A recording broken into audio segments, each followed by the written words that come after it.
আসসালামু আলাইকুম ওয়া রাহমাতুল্লাহি ওয়া বারাকাতুহু। প্রিয় বন্ধুরা, আপনারা সবাই কেমন আছেন? আশা করি আল্লাহ তাআলার অশেষ মেহেরবানিতে ভালোই আছেন। আজ ১৭ রমজান শেষ হলো। আলহামদুলিল্লাহ। আজকে আমরা তারাবির ১৮তম তারাবি পড়ব ইনশাআল্লাহ। তার ফাঁকে কিছু কথা বলতে চাইলাম আবেগ থেকে। যদি আমার কথায় কোনো ভাইয়ের হৃদয়ে আল্লাহ তাআলার ভীতি, মহব্বত, ভয় পয়দা হয়, এতে আমি সার্থক। কথাগুলো হলো ভাই, আমরা মানুষ, ঠিক আছে। কিন্তু মানুষ কিন্তু দেখা যায় না। যেমন যদি কোনো লোক বলে যে অমুক মানুষটা চলে গেছে, মানে মারা গেছেন। মানুষ চলে গেলে কি হয় ভাই? সে তো কবর দেওয়া হয় নাই, দুনিয়াতে আছে, কিছুক্ষণ আগে মারা গেছেন। মানুষটা চলে গেলে কি হবে? ভাই, এটা সত্য কথাই। মানুষ বলতে বলা হয় আত্মা, রূহ, কল্পকে, যা দেখা যায় না। তা বলতে পারেন তাই আমরা যে মানুষের শুরুতে আছি, রূপে আছি, ভাই এটা মানুষের বডি।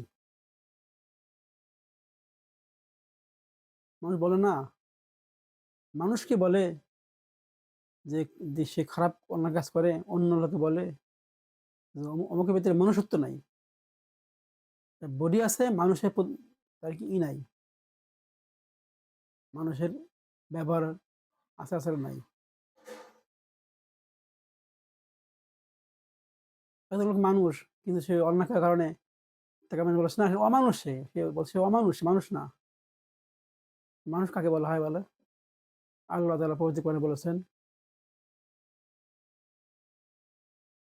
ওয়ামা খালাকাতুল জিন্না ওয়াল ইনসা ইল্লা লিয়াবুদুন।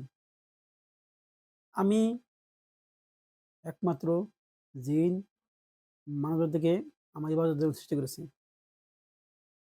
ইবাদতের জন্য সৃষ্টি করছি। যে ইবাদত গোজার হবে, তবে তো মানুষত্ব আছে।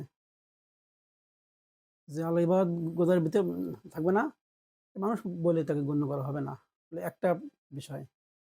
আরেকটা বিষয় আসি ভাই, তাই এটা মানুষের বডির যদি হয়, মানুষ বলতে কি বোঝায়? মানুষ বলতে বোঝায় আত্মার রূহকে। দেখেন, বডির চিকিৎসা করা হলো সুন্নত। যদি বডি অসুস্থ হয়ে যায়, বডির চিকিৎসা করা কি সুন্নত। জ্বর হইছে, অন্য কোনো অসুখ হইছে, চিকিৎসা নেওয়া সুন্নত। কিন্তু কল্প, আত্মাটা যদি নষ্ট হয়ে যায়, চিকিৎসা করা কিন্তু ফরজ হয়ে যায়। বডির চিকিৎসা করার জন্য দুনিয়ার ডাক্তার আছে, ডাক্তার চিকিৎসা করে। কল্প চিকিৎসা করার জন্য ডাক্তার চিকিৎসা করতে পারবে না ভাই। মন খারাপ হলে, ভালো না লাগলে, নাপা ওষুধ খেলে মন ভালো হবে না।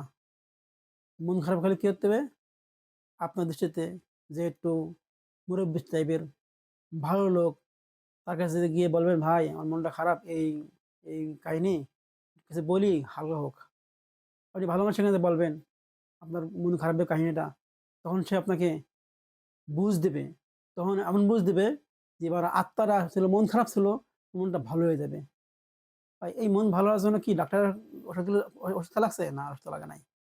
তদ্রূপ মানুষের কলব ইসলাহ করার জন্য একজন ইসলাহি মুরব্বি, আলেম, হ্যাঁ, আলেম যদি আপনার আব্বা হয়, জাননেওয়ালা হয়, আপনি আপনার আব্বাকে আপনি মুরব্বি হিসেবে আপনার জীবন পরিচালনা করার জন্য জিজ্ঞেস করতে পারেন যে, "আমি এই কাজ করে অন্য করে ফেলেছি। আমার এই উপায় কি? বাঁচার উপায় কি? আমি এই গুনাহ করি হুজুর বা পীর সাহেব কিংবা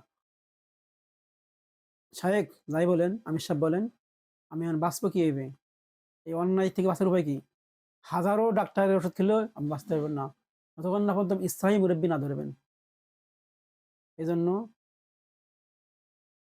আত্মার চিকিৎসা করার জন্য, আত্মশুদ্ধির জন্য একজন খাঁটি আল্লাহওয়ালা বেছে নেন এবং আপনার সমস্ত সমাধান, সমস্ত সমস্যা বলুন।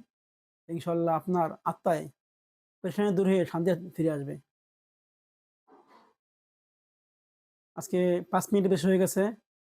ইনশাআল্লাহ আমি পরবর্তী ভিডিওতে মানুষ, আত্মা এবং বডি সম্পর্কে আলোচনা করব। আল্লাহ তাআলা আমাদেরকে তৌফিক দান করুক। আমিন। আলহামদুলিল্লাহি রাব্বিল আলামিন।